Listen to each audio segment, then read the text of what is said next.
হাদিসে কুদসিতে এসেছে, আল্লাহ রাব্বুল ইজ্জা ওয়াল জালাল বলেন, ওয়ামা ইয়াজালু আবদি ইয়াতাকাররাবু ইলাইয়া বিন-নওয়াফিল, আমার বান্দা যদি আমার কাছে আসতে চায় তাহলে সে যেন বেশি বেশি নফল ইবাদত করে।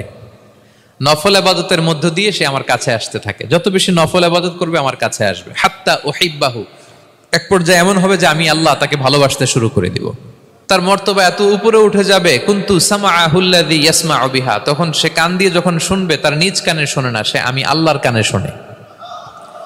হাত দিয়ে কিছু ধরলে সে আল্লাহর হাতে ধরে, চোখ দিয়ে দৃষ্টি করলে সে নিজ চোখে দেখে না, সে আল্লাহর চোখে দেখে। পড়েন সুবহানাল্লাহ। এবং হাদিসে এসছে,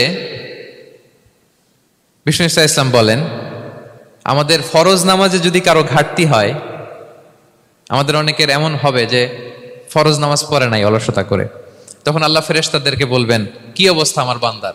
বলবে, আল্লাহ অনেক ফরজ নামাজের তো ঘাটতি দেখা যাচ্ছে। তখন আল্লাহ বলবে, উনদুরু হাল্লি আবদি মিন তাতাওয়ু, ফরজে যদি ঘাটতি থাকে দেখো তো আমার বান্দার কিছু নফল নামাজ আছে কিনা। ফেরেশতারা এবার খুঁজে দেখবে, হ্যাঁ এই বান্দার অনেক নফল নামাজ আছে। তখন আল্লাহ বলবে, ঠিক আছে, এই নফলগুলোরে ফরজের ভেতরে ঢুকায়া মেকআপ করে দাও।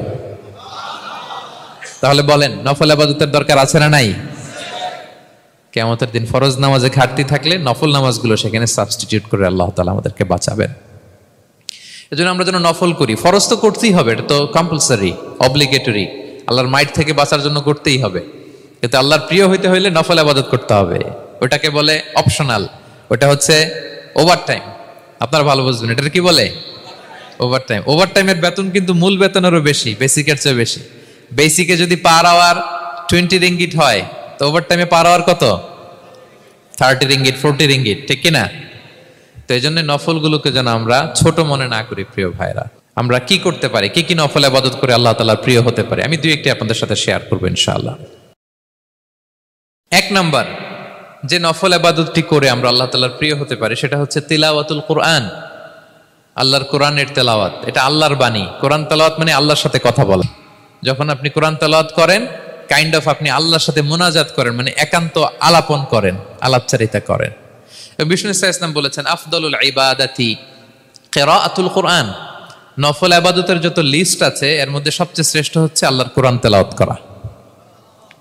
আপনারা প্রতিদিন কোরআন তেলাওয়াত করেন তো? করেন? আমাদের বাংলাদেশে একটা ট্র্যাডিশন হচ্ছে, মানে শুদ্ধভাবে পড়ার ধারধারি নাই, তাড়াহুড়ো করে কোরআন খতম দিতে চায়, খতম তুলতে চায়। 5 খতম, 7 খতম, 10 খতম। খতম তুলতে যায় কোরআন রে খতম করে ফেলে। খতম তুলতে যায় কোরআন রে কি করে ফেলে? খতম করে ফেলে। না, এইভাবে করা যাবে না, ধীরস্থির ভাবে পড়বেন। আনাস রাদিয়াল্লাহু তাআলা আনহু বলতেন, রুব্বা কারি লিল কোরআন ওয়াল কোরআনু ইয়ালআনহু। কোরআনের অনেক তেলাওয়াতকারী আছে যারা সওয়াবের পরিবর্তে কোরআনের লানত পায়, কোরআন এদেরকে লানত করে। এর কারণ তাড়াহুড়ো করে পড়ে, এর কারণ ধীরস্থির ভাবে পড়ে না। আল্লাহ তাআলা বলছেন, ওয়ারাত্তিলিল কোরআনা তারতিলা, তোমরা তারতিলের সাথে কোরআন পড়ো, ধীরস্থির ভাবে, বিশুদ্ধ ভাবে, তাহসিনের সাথে, তাজবিদের সাথে পড়ো। তারতিল মানে কি? আনাস রাদিয়াল্লাহু তাআলা আনহু বলেন বিষ্ণু সাল্লাল্লাহু আলাইহি ওয়াসাল্লামের কিরাআতের ব্যাপারে, যে রাসূলুল্লাহ সাল্লাল্লাহু আলাইহি ওয়াসাল্লাম ইয়ামুদ্দু বিহা সাওতাহু মাদ্দান, তিনি যখন কিরাআত পড়তেন টেনে টেনে পড়তেন, তাড়াহুড়ো করে পড়তেন না। কিভাবে পড়তেন? টেনে টেনে পড়তেন। আম্মা জান উম্মে সালামা রাদিয়াল্লাহু তাআলা আনহা বলেন, কানা ইউকাত্তিউ কিরাআতাহু আয়াতান আয়াতান, প্রতি আয়াত পড়ে থামতেন, তাড়াহুড়ো করতেন না। তাহলে বিষ্ণুনবী টেনে টেনে কোরআন পড়তেন, প্রতি আয়াত শেষে থামতেন, ধীরস্থির ভাবে। তাড়াহুড়ো করা যাবে, প্রতিটা আয়াত শেষে থামতে হবে। আলহামদুলিল্লাহি রাব্বিল আলামিন আর রহমানির রহিম মালিকি ইয়াউমিদ্দিন ইয়্যাকা না'বুদু ওয়া ইয়্যাকা নাস্তাঈন। টেনে টেনে বললাম, প্রতিটা আয়াত শেষেই থামলাম, ঠিক কিনা? ঠিক এভাবে বিষ্ণু ইসলাম তেলাওয়াত করতেন। এবং তিনি বলতেন, জাইয়িনুল কোরআন বিআসওয়াতিকুম, তোমরা সুন্দর কণ্ঠে, সুললিত কণ্ঠে সুর করে কোরআন পড়ো, সুন্দর করে পড়ো। অনেকে বলে, হুজুর আমার গলায় তো কোনো সুর নাই, আমি কি করব? প্রত্যেকের গলায় কিছু না কিছু সুর আছে। বাথরুমের ভিতরে ঢুকলে বোঝা যায়, যখন কাপড় কাচতেছেন আর গান গাইতেছেন মনের অজান্তে, তখন সুর চলে আসে। কোরআন পড়ার সময় সুর বেরোয় না, না? যার যেরকম সুর ওইটাই আপনি সুন্দর করে পড়বেন। আরব শায়েখরা যেই কণ্ঠে কোরআন পড়তেন ওই কণ্ঠে আপনি সুর করে তেলাওয়াত করবেন।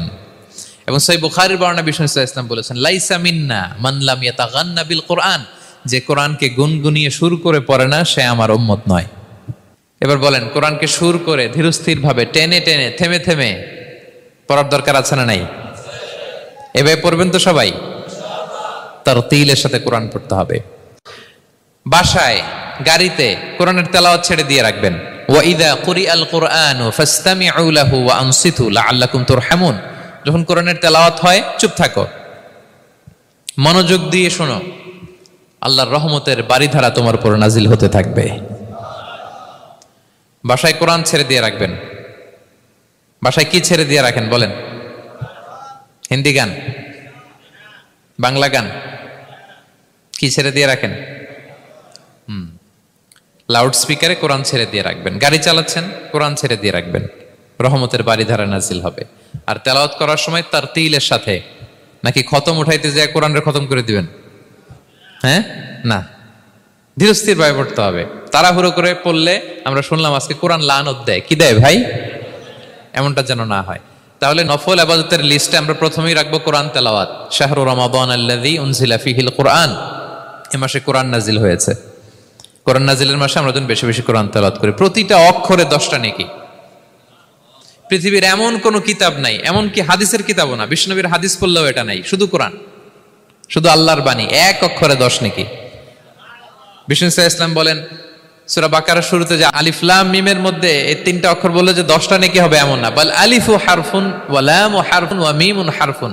আলিফ বললে 10 নেকি, মিম বললে 10 নেকি, লাম বললে 10 নেকি, আলিফ লাম মিম বললে 10টা সওয়াব হয়ে যাবে। এই বরকতের কিতাবকে আমরা মসজিদের সেলফে রেখে দিছি। মাকড়সার বাসা, ধুলা বালি পড়ে আছে, এটা পড়ার সময় আমাদের হয় না। আমরা যেন কোরআন তেলাওয়াত করি প্রতিদিন। ফজরের পরে কোরআন তেলাওয়াত করতে হবে। ফজরের পরের মুমিনের ওয়াজিফা বা রুটিন হবে রিসাইটেশন অফ দ্য হোলি কোরআন। আপনারা পড়েন তো ফজরের পরে? হ্যাঁ, একজন বলছে ইনশাআল্লাহ, বাকিরা নাউজুবিল্লাহ। বাকিরা কি? সবাই একসাথে পড়ুন ইনশাআল্লাহ। তাহলে আমরা আল্লাহ তাআলার প্রিয় হতে পারবো, কাছে আসার